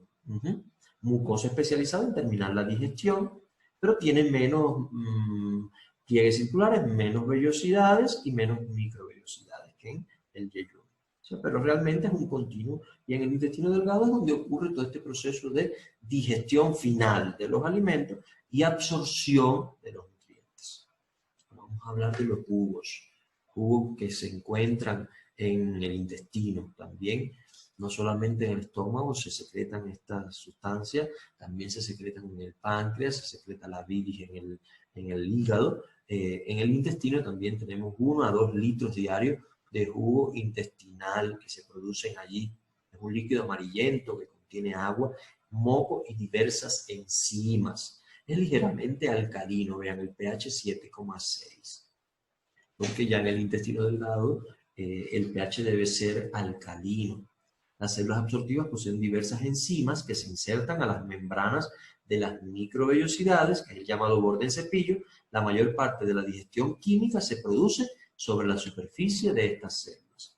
Recuerden que estas enzimas actúan sobre los alimentos cuando el alimento se pone en contacto con las mucosas. Porque ahí en ese bordecito en cepillo, en esas microvellosidades, es donde se encuentran las enzimas que degradan a los alimentos, llevándolos hasta nutrientes mucho más simples. La digestión mecánica en el intestino delgado. Vamos a ver, en el intestino delgado ocurre también digestión mecánica. Recuerden que en el estómago yo les mencionaba cómo había un proceso de propulsión y retropropulsión, eso garantizaba mezcla. Pero en el intestino delgado también, cuando ese quimo pasa hacia el intestino delgado, ocurre un movimiento que se llama segmentación. Es compresión del intestino delgado y al comprimir va mezclando de alguna manera. Son contracciones localizadas de mezcla que ocurren donde el intestino delgado está distendido por el gran volumen de quimo. Cuando pasa el volumen de quimo al intestino delgado, ahí se distienden las paredes del intestino y ocurre una contracción. Y esa contracción garantiza la mezcla. También tenemos el peristaltismo. Recuerden que es el movimiento de avance. En este caso, el peristaltismo en el intestino delgado se denomina complejo motor migrante. Comienza en la porción inferior del estómago y termina en el píloro. El complejo motor migrante se desplaza lentamente por el intestino delgado y llega al final del ilio luego de 90 a 120 minutos. O sea, una vez que el quimo pasa hacia la primera porción del intestino delgado, este se desplaza en un tiempo de aproximadamente de 90 a 120 minutos hasta ya la válvula iliosical, o sea, hasta el ilio, ¿correcto? Eso se llama complejo motor migrante, pero es un tipo de movimiento peristáltico. Todos estos movimientos son digestión mecánica. Recuerden que al mezclarse se mezclan con las enzimas y con otras sustancias que permiten la degradación de los alimentos. Eso está regulado por el plexo mientérico. Ahora, la digestión química. Hasta este momento, estamos hablando del intestino delgado. La digestión química comenzó ¿dónde? En la boca. En la boca por la amilasa salival o ptialina, que comienza la transformación del almidón en disacáridos y oligosacáridos. En el estómago, la pepsina. ¿Recuerdan? Que digiere las proteínas a péptidos. Los péptidos son fragmentos de las proteínas. Recuerden que las proteínas son moléculas grandes, biomoléculas grandes, que se separan por la acción de la pepsina en péptidos más pequeños, son fragmentos pequeños. Recuerden que la pepsina se liberó en el estómago en forma inactiva, pepsinógeno, y es cuando reacciona con el ácido clorhídrico que se convierte en pepsina, que es la enzima activa, la enzima que comienza a digerir las proteínas. También en la boca se libera lipasa lingual, pero la lipasa lingual se activa también a nivel del estómago, también se activa en el estómago. Cuando el quimo llega al intestino delgado quedan por digerir algunos carbohidratos, proteínas, péptidos, esos pequeños fragmentos de proteína, lípidos y ácidos nucleicos. Recuerden que estas son las 4 biomoléculas que conforman la vida. Una vez que llegan al intestino delgado, todavía quedan por digerir estas biomoléculas. Entonces, en este caso, es cuando actúan las enzimas del intestino delgado. La digestión química inicia en la boca por la acción de la amilasa salival, que actúa sobre los almidones, fragmentándolos en disacáridos y oligosacáridos. En el estómago actúa la pepsina sobre las proteínas, ¿verdad? Dividiéndolas en péptidos más pequeños. También actúa en el estómago la lipasa lingual y la lipasa gástrica sobre algunos triglicéridos para formar ácidos grasos, diglicéridos y monoglicéridos. Cuando el quimo estomacal llega al intestino delgado, los alimentos están parcialmente digeridos, quedando aún, por supuesto, como ya les mencioné, proteínas, lípidos, carbohidratos y ácidos nucleicos. Ahora, ¿qué se encuentra en el intestino delgado? Estos carbohidratos, proteínas, lípidos y ácidos nucleicos. Aquí ocurre la digestión completa ya de todas estas biomoléculas por la acción de algunos jugos, de algunas sustancias. En primer lugar, el jugo pancreático. El jugo pancreático que se libera desde el páncreas. Recuerden que el páncreas se conecta con el duodeno. Ahí va esa secreción del páncreas que es la que contiene mayor cantidad y concentración de enzimas digestivas. Ese jugo pancreático también contiene gran cantidad de bicarbonato. Escuchen esto, bicarbonato. Y ahí está la respuesta para lo que preguntábamos hace un rato, de que qué sucede con esa acidez que tiene el quimo, que viene ya del estómago con el ácido clorhídrico. Pues cuando ese quimo entra al duodeno, la secreción pancreática que tiene bicarbonato, el bicarbonato reacciona con los ácidos y hace que se alcalinice ese contenido. O sea, de esa forma el pH es eliminado, o sea, la acidez es eliminada del contenido del quimo. También en el intestino delgado, los jugos intestinales. Estos jugos intestinales contienen las enzimas que culminan el proceso de digestión química. Y también a este nivel del duodeno, intestino delgado, se libera la bilis que viene del hígado y de la vesícula biliar. Y la bilis juega un papel trascendental en la digestión de los lípidos, de los triglicéridos. Entonces, estos jugos todos van a ir dirigidos hacia el intestino delgado. Por lo tanto, yo les he mencionado tantas veces en esta exposición que en el intestino delgado es donde ocurre la digestión química final de los alimentos. Porque luego vamos a ver qué sucede en el intestino grueso. Aquí les pongo unas tablas que luego ustedes van a consultar, porque creo que es importante que conozcan cuál es la enzima que actúa, en qué lugar específico, ¿verdad? Cuál es el sustrato sobre el que esa enzima actúa y cuál es el producto final. Vean cómo en las glándulas salivales se produce la amilasa salival y en las glándulas linguales, en la lengua, la lipasa lingual. Sobre qué sustrato actúa y por fin, o sea, qué productos genera de esa digestión final. Y así, jugo gástrico, jugo pancreático, todas las enzimas. Miren, el jugo pancreático es rica en enzimas que actúan sobre las proteínas. O sea, la tripsina, quimotripsina, elastasa, todas estas enzimas tienen acción sobre las proteínas. Y también, como ya a nivel del intestino delgado, en el borde en cepillo, tenemos algunas enzimas. Miren aquí estas, las nucleosidasas, las que digieren los ácidos nucleicos. Y así yo esto sí se los propongo como estudio independiente, que puedan hacer una consulta de las enzimas, en qué lugar del tubo digestivo se liberan y sobre qué sustratos actúan. Esto es importante que ustedes lo conozcan porque lo van a utilizar luego en la asignatura Trofología y Trofoterapia. Vamos a hablar un poco acerca del páncreas. Recuerden que el páncreas también es una glándula que forma parte del aparato digestivo. Pero recuerden ustedes con esta especificidad que el páncreas es una glándula mixta porque también participa como glándula del sistema endocrino. Se produce jugos pancreáticos por lo que es del aparato digestivo, pero produce hormonas, por lo que se puede considerar dentro del sistema endocrino. Es un órgano alargado de unos 12 a 15 centímetros de largo, como ustedes pueden ver en esta diapositiva, de 2,5 centímetros de ancho aproximadamente. Tiene una cabeza, un cuerpo y una cola. Esto es importante que ustedes lo puedan identificar. La cabeza se encuentra hacia el epigastrio, recuerden epigastrio, y la cola hacia el hipocondrio izquierdo. Se encuentra por detrás de la curvatura mayor del estómago. ¿Lo ven aquí? Está conectado al duodeno por dos conductos, que es el conducto pancreático principal, vean, por este conducto se conecta al duodeno, y también tiene un conducto accesorio o de Santorini, un tramito más encima del esfínter de Oddi. Ahí, un poquito más encima del esfínter de Oddi, también tiene un conducto que es el conducto accesorio o de Santorini. El jugo pancreático se secreta en las células exocrinas, recuerden, páncreas no funciona, exocrina y endocrina. Exocrina produce los jugos pancreáticos y endocrina produce las hormonas, en este caso son insulina y glucagón.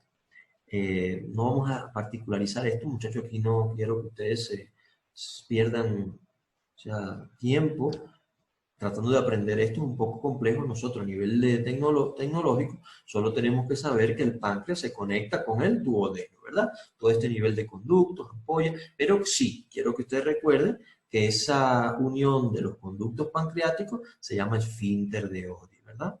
Esfínter de Oddi es la unión entre el páncreas y el duodeno. ¿Y qué es el duodeno? O sea, el páncreas se conecta con el duodeno. Por lo tanto, los jugos pancreáticos van liberados hacia el duodeno, que es la primera porción del intestino delgado. Ahora, histología del páncreas. Esto sí quiero que ustedes lo recuerden porque siempre vamos a estar mencionando esta idea. Tiene dos funciones, por lo tanto, es una glándula mixta. En este caso, la histología del páncreas se puede decir que tiene pequeñas agrupaciones de células epiteliales glandulares. Recuerden que las glándulas están constituidas por tejido epitelial glandular. En este caso, forman pequeños racimos que se llaman así. Y que el 99% de los racimos constituyen la porción exocrina.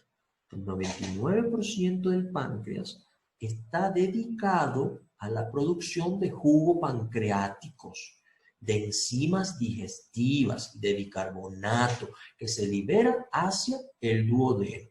Solo el 1% del páncreas, que constituyen estos llamados islotes de Langerhans, que es la porción endocrina. Vean, 99% es exocrina y 1% es endocrina, que producen las hormonas. ¿Claros en eso? 99% del páncreas, exocrina, porque liberan su contenido hacia el duodeno, y 1% endocrina, porque liberan su contenido al torrente circulatorio. El jugo pancreático es un líquido transparente e incoloro que está formado por agua, sales, bicarbonato de sodio y varias enzimas. Por lo tanto, tiene un pH alcalino por la presencia de ese bicarbonato. Y tiene enzimas como amilasa pancreática, tripsina, quimotripsina, carboxipeptidasa, elastasa, lipasa pancreática, ribonucleasa y desoxirribonucleasa. Ven la cantidad de enzimas, por eso es tan perjudicial un daño en el páncreas. Un daño en el páncreas, una tumoración en el páncreas, es una muerte casi eminente de la persona. Porque miren la cantidad de enzimas que libera el páncreas. Si el páncreas se rompe su estructura anatómica, su funcionamiento, se autodigiere.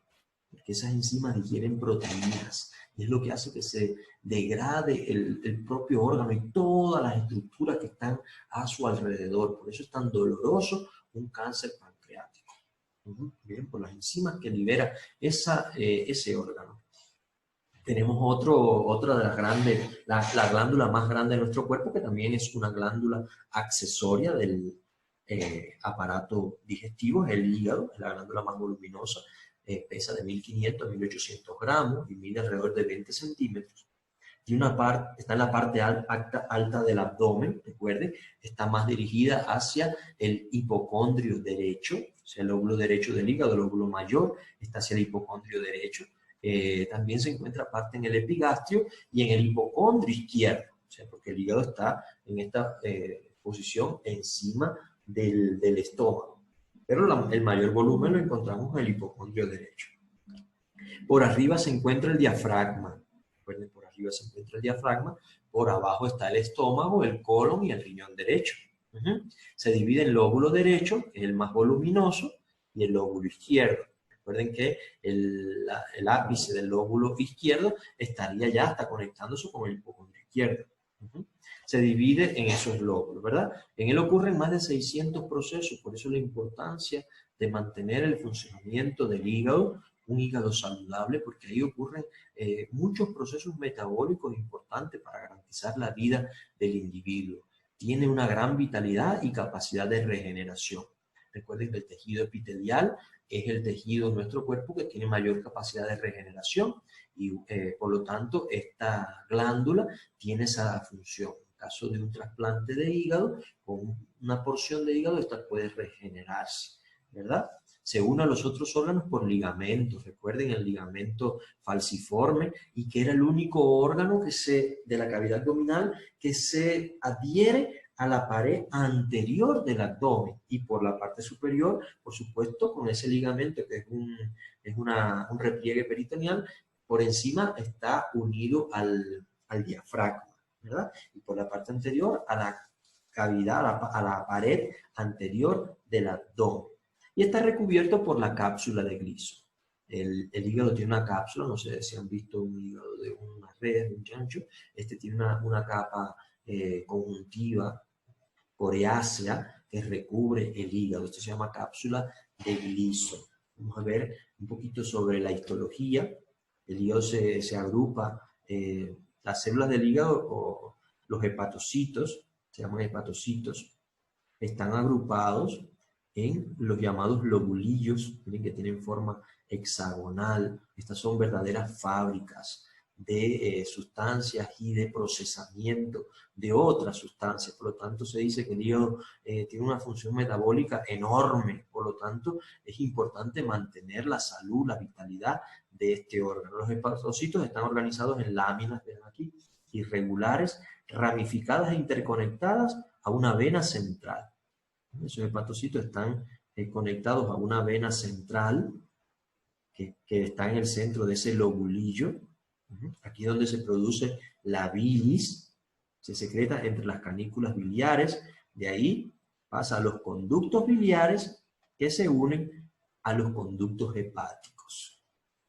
O sea, la fábrica de producción de bilis, pero no solamente bilis, sino que ocurren hasta 600 procesos. Cuando veamos las funciones, ustedes verán la importancia que tiene este órgano que forma parte del aparato digestivo para nuestro organismo. Como ya les mencionaba, vean aquí, el hígado, en él se encuentran los conductos hepáticos, ¿verdad? Que se van uniendo a un solo conducto hepático. Cuando se une con el conducto cístico que viene de la vesícula, el conducto hepático y el conducto cístico, forma el colédoco. Y recuerden que el colédoco es el que se une al duodeno, la ampolla de Vater, al esfínter de Oddi, ese colédoco, y por ahí viaja la bilis que se libera al duodeno. Recuerden, el conducto hepático y el conducto cístico se unen para formar el colédoco, y el colédoco es el que se une directamente al duodeno. Esto ya está explicado aquí, pueden darle una lecturita para que fijen esta información. Vean, conducto cístico, conducto hepático se unen para formar el colédoco. Y el colédoco se une ¿a dónde? Al duodeno. Recuerden, por lo tanto, la bilis va a ser liberada ¿hacia dónde? Hacia el duodeno. Al hígado entra sangre procedente de las arterias respectivas y también de la vena porta, en la cual procede especialmente del intestino. O sea, esa sangre que procede del intestino va hacia el hígado.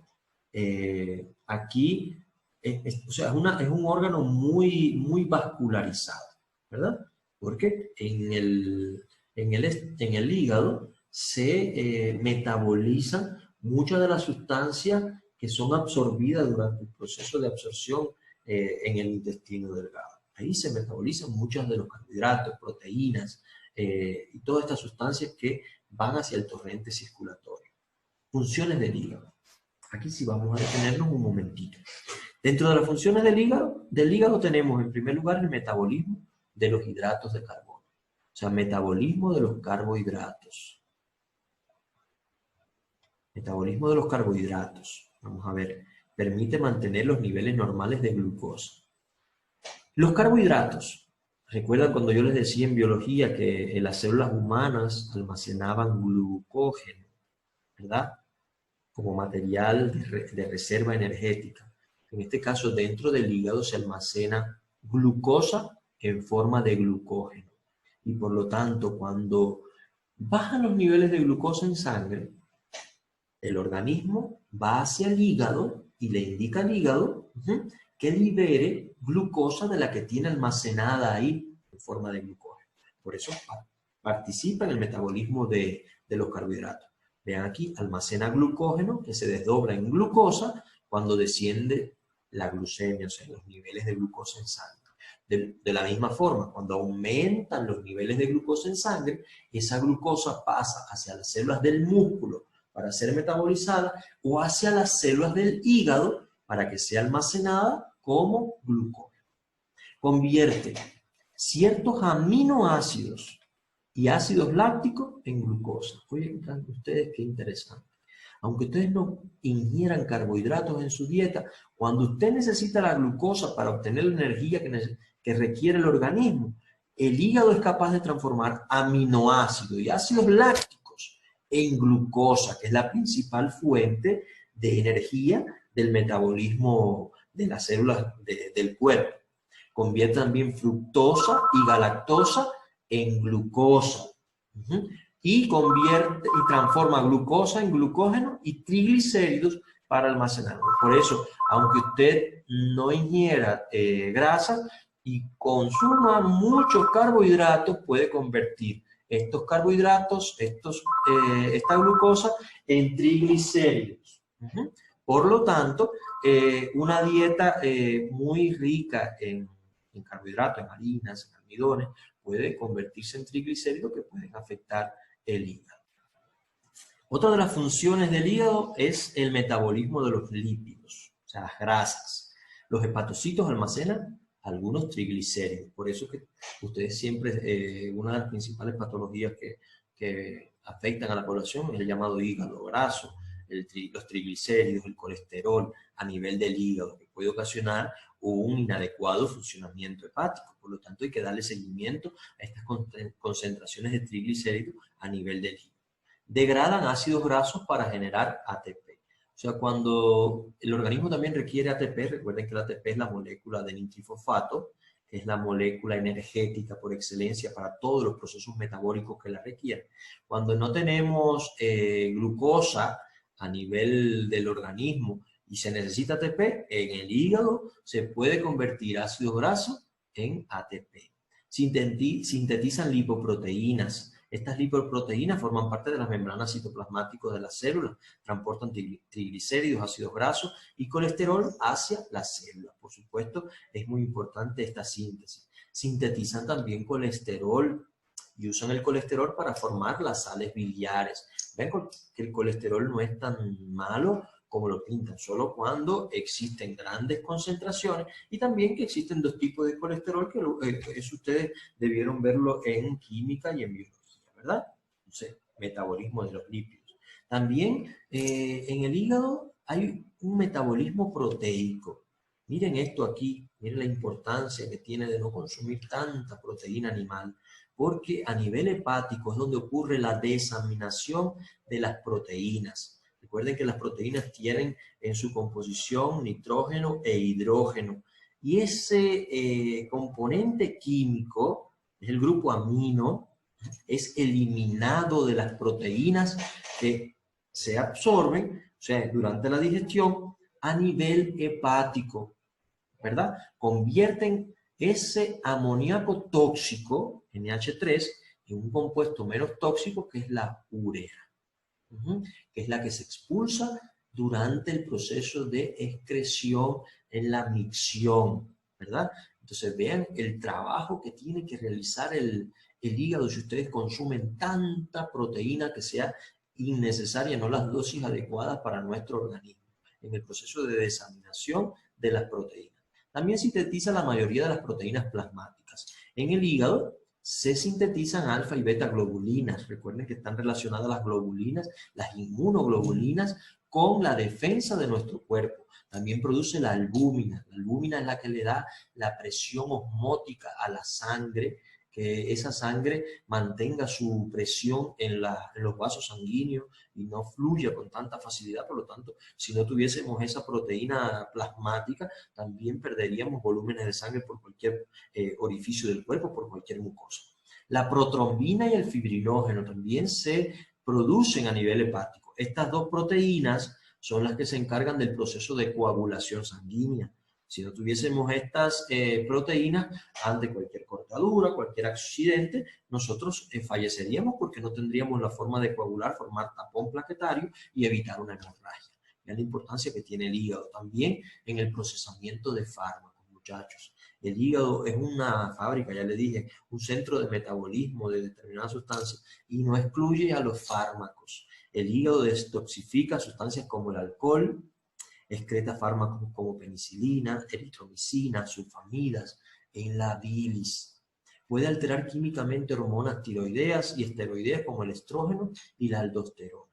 Vean eso, por eso es tan dañino el consumo indiscriminado de medicamentos. Por eso es cuando ustedes, ante algunos tratamientos que le proponen los médicos en un centro de salud, a veces algunos medicamentos usted antes de consumirlo tiene que hacerse un control del funcionamiento hepático, porque el hígado puede estar afectado y si usted le introduce estos tóxicos, lo va a acabar de destruir. Por eso es que el alcohol también hace tanto daño sobre el hígado, porque vean ahí como el hígado detoxifica esas sustancias, como el alcohol.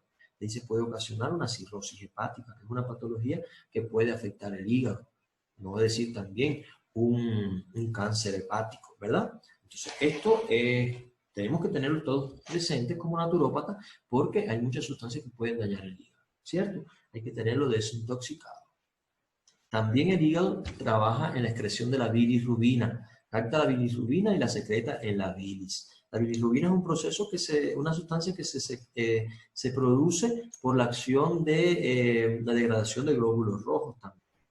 El almacenamiento, también tiene función de almacenamiento, ya lo mencionábamos, de glucógeno, de vitamina A, B12, vitamina D, E y K. Fundamentalmente de estas vitaminas liposolubles, A, D, E y K. Almacena hierro, cobre, que se eliminan del hígado cuando el organismo lo requiere. Ven qué importante es este órgano para nuestro organismo. También tiene algunas células que se llaman reticuloendoteliales estrelladas, que son células que pueden fagocitar bacterias o partículas. Fagocitan glóbulos blancos, glóbulos rojos envejecidos también. O sea, los fagocitan quiere decir que los engloban y los degradan en su interior. Y también activación de la vitamina D. Recuerden que participan junto con la piel y los riñones en la síntesis de la forma activa de la vitamina D. Hasta aquí hemos hablado del hígado. En este momento pasamos a otra de las estructuras que conforman el aparato digestivo, específicamente el intestino grueso. El intestino grueso tiene una longitud aproximada de 1,5 metros y unos 6,5 centímetros de diámetro. No es regular en su diámetro. Como ustedes pueden observar en esta ilustración, se puede apreciar que precisamente el intestino grueso no es regular. Hay zonas mucho más gruesas que otras. Y está fijado a la pared abdominal posterior por su mesocolon. Recuerden que el mesocolon es uno de los repliegues peritoneales y le permite fijarse a la pared posterior del abdomen. Entonces, en sentido general, como ustedes pueden observar, el intestino grueso forma el llamado marco colónico sea, forma una especie de un cuadro, y luego vamos a ver cada uno de sus componentes. El intestino grueso se divide en 4 regiones principales. Esto es básico porque cuando ustedes vayan a hacer el examen físico del aparato digestivo que se hace realizando todos los procedimientos de examen físico a nivel del abdomen, pueden identificar todas estas estructuras. En primer lugar, el intestino grueso está formado por 4 regiones principales, como ya les decía, y estas son las siguientes. El ciego, que está en esta posición, el colon, toda esta parte de acá, el recto, o sea, y el canal anal, ¿verdad? Estas son las 4 partes en las que se divide el intestino grueso. El colon, que es esta parte más larga del intestino grueso, también se divide en 4 partes fundamentales, que son colon ascendente, recuerden que está en flanco o vacío derecho, colon ascendente. Aquí tenemos una flexura o ángulo hepático del colon. Tenemos el colon transverso, ¿verdad? Colon transverso. Tenemos otra flexura u otro ángulo, que es el ángulo esplénico, que corresponde con el hipocondrio izquierdo, donde se encuentra el vaso, y el colon descendente, en este caso, hacia el flanco o vacío izquierdo, ¿verdad? Y aquí tenemos una curvatura que se denomina colon sigmoide, ¿verdad? Está más bien hacia la fosa ilíaca izquierda en este caso, ¿cierto? Entonces, esto sería la división anatómica del intestino grueso. Ciego, colon, el recto y el canal anal. Y el colon se divide a su vez en colon ascendente, colon transverso, colon descendente y colon sigmoide. ¿Ya? Ahora el ciego mide alrededor de 6 centímetros. El ciego mide alrededor de 6 centímetros, es la porción ensanchada donde desemboca el intestino delgado, específicamente el ilion. Recuerde que el intestino delgado estaba dividido en 3 secciones, que son duodeno, yeyuno y el ilion. El ilion desemboca en el ciego mediante la válvula ileocecal. Recuerden, la conexión del intestino delgado con el intestino grueso es mediante la válvula ileocecal. Bien, ahí en el ciego también podemos encontrar el llamado apéndice vermiforme. Todos han escuchado hablar de esta estructura. Es una estructura tubular enrollada de alrededor de 8 centímetros de largo que reacciona fácilmente ante infecciones intestinales. Esto puede ocasionar que se inflame y de ahí se genere la llamada apendicitis. Cuando el cuadro es muy agudo, obliga al tratamiento quirúrgico, extirpar esta estructura de acá, y si se produce la necrosis apendicular y su estallido, esto genera la llamada peritonitis, que es la inflamación de todas las membranas serosas que recubren tanto la cavidad abdominal como los órganos que están dentro de ella, que es el peritoneo. Bien, entonces es muy importante que cuando haya síntomas o signos relacionados con dolor en el apéndice, recuerden que el apéndice estaría hacia la fosa ilíaca derecha, pues está conectada con el ciego que se encuentra en esa posición. El colon dividido anatómicamente en ascendente, ya lo mencionamos, ascendente, transverso, descendente y sigmoide, con 2 ángulos o flexuras. El ángulo hepático, que está hacia el hipocondrio derecho, o sea que se relaciona hepático porque este ángulo está hacia donde se encuentra el hígado, y la flexura o ángulo esplénico, que se dirige hacia la cavidad esplénica, donde se encuentra el vaso. El recto son los últimos 20 centímetros del tubo digestivo. Los últimos 2 o 3 centímetros del recto constituyen el canal anal, compuesto por pliegues longitudinales llamados columnas anales, con una amplia red de arterias y vasos. Es una zona muy vascularizada. En el ano, el orificio externo, el ano es el orificio externo del canal anal, y que existen 2 esfínteres.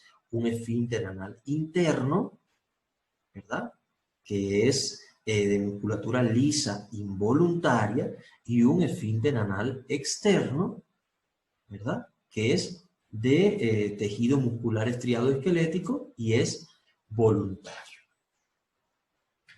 Con relación a la histología del intestino grueso, contiene de la misma forma que el resto del tubo digestivo las 4 túnicas o capas. ¿Cuáles eran esas capas? A ver, vamos a recordar. La capa mucosa, submucosa, muscular y la capa serosa. La capa serosa que corresponde con el peritoneo. El epitelio de la mucosa es cilíndrico simple con células caliciformes y absortivas que se encuentran en las glándulas intestinales largas, rectas y tubulares. Aquí podemos ver cómo tienen estas glándulas intestinales, que tienen todo este tipo de células absortivas y células caliciformes que secretan una abundante mucosidad. Las células absortivas participan en la absorción de agua. Y vean que esta es una de las funciones importantes que tiene el intestino grueso, que es la absorción del agua que va quedando contenida en toda la materia alimenticia que luego se convierte en materia fecal aquí en el intestino grueso. Por lo tanto, tiene una gran función en recuperar el agua que se encuentra en esa sustancia, ¿verdad? Entonces, estas células caliciformes también secretan moco que lubrican el paso del contenido colónico. Son células absortivas y células caliciformes, unas absorben agua y otras producen mucosidad para facilitar el recorrido del bolo fecal. Se pueden observar también muchos ganglios linfáticos en mucosa y en submucosa. Estos ganglios linfáticos solitarios, que por supuesto, por el propio contenido fecal que ya se encuentra en el intestino grueso, debe tener un componente extra de defensa de esa zona para evitar que ocurran infecciones. Por supuesto, entonces aparecen estos nódulos linfáticos aquí en la parte de la mucosa, entre mucosa y submucosa. No contiene pliegues circulares ni vellosidades. Vean, esos pliegues circulares y vellosidades, ¿dónde es que se encontraban? Se encontraban en el intestino delgado. Recuerden que aumentaban la superficie para poder lograr la absorción de todos los nutrientes. Aquí en el intestino delgado, como no ocurre absorción de nutrientes, o sea, ya aquí en el intestino delgado no ocurre absorción de nutrientes ni digestión química de los alimentos, no se requiere la presencia de pliegues circulares ni vellosidades. Sí se mantienen las microvellosidades, que es ese borde en cepillo del epitelio que recubre internamente el intestino grueso, porque hay una menor absorción. Aquí solo ocurre la absorción de agua, por lo tanto no requiere estos elementos adicionales que sí existían en el intestino delgado. Ahora, dentro de la histología también se puede observar que en el intestino grueso se presentan 2 capas de tejido muscular, igual que en el resto del tubo digestivo, la capa circular interna y la capa de tejido muscular longitudinal externa, porque se continúan favoreciendo los movimientos peristálticos. Y algunas porciones de fibras longitudinales se engruesan, véanlo aquí, esto es un engrosamiento de fibras musculares longitudinales y esto es lo que se llama tenia. No sé si han tenido la oportunidad de observarlo en el intestino de algún animal, en la mente de res, o de chancho, que en Ecuador es muy común, la tripa Mishki, todo esto que se utiliza también de cordero. Estas tenias se presentan en número de 3 y le dan esa apariencia como de un elástico. Las contracciones de las bandas reúnen al colon en una serie de bolsas. Vean aquí, esas formas de saco, de bolsas, se denominan austras, ¿verdad? Las contracciones de las bandas se contraen en determinados segmentos de las tenias, se contraen y forman las llamadas austras, que son características del intestino grueso. Ahora, la digestión mecánica en el intestino grueso. Continúa un proceso de digestión mecánica de alguna manera. En primer lugar, tenemos que mencionar que el esfínter ileocecal o la válvula ileocecal regula el paso del quilo al ciego. Lo hace de forma lenta, porque la válvula está parcialmente cerrada. O sea, el contenido que viene del intestino delgado pasa por la válvula ileocecal de forma lenta hasta el ciego. Ahora, la hormona gastrina, una hormona que se produce en nuestro organismo, es el que relaja este esfínter. Cuando el ciego está muy distendido, está lleno de ese material, las contracciones del esfínter ileocecal es mayor. O sea, cuando ya está lleno el ciego, el esfínter o la válvula ileocecal se contrae mucho para evitar que continúe pasando el contenido del intestino delgado hacia el intestino grueso. Cuando se llena el ciego y asciende el alimento hacia el colon, se genera un movimiento denominado propulsión austral. O sea, la propulsión austral es cuando se llena el ciego, veanlo aquí en la ilustración, se llena el ciego y se produce un movimiento que se llama propulsión austral. Se va comprimiendo una austra y el contenido se desplaza hacia la siguiente. Compresión de una austra y el contenido se va desplazando hacia la siguiente. Cuando se llena un austra, se contrae e impulsa el contenido a la siguiente. Esto se puede ver en esta ilustración. Se llama movimiento o propulsión austral, de un austra a la siguiente, de un austra a la siguiente. También se produce peristaltismo. Se produce con un ritmo menor, de 3 a 12 contracciones por minuto. Peristaltismo es un movimiento, recuerden, también de propulsión, de avance, ¿verdad? Que ocurre en todo el tubo digestivo, desde el esófago hasta acá el intestino grueso, como estamos mencionando. También hay un peristaltismo en masa. Este es un fuerte movimiento peristáltico que inicia en la parte media del colon transverso. Cuando ya ese contenido fecal se encuentra aquí, ocurre el llamado peristaltismo en masa, y es un fuerte movimiento peristáltico que inicia en la parte media del colon transverso y expulsa el contenido rápidamente hacia el recto. Esto se da cuando ocurre el reflejo gastrocólico, cuando el organismo necesita la función fisiológica de ir a defecar. Eso se llama peristaltismo en masa. Un fuerte movimiento peristáltico que impulsa todo este contenido fecal hacia el recto.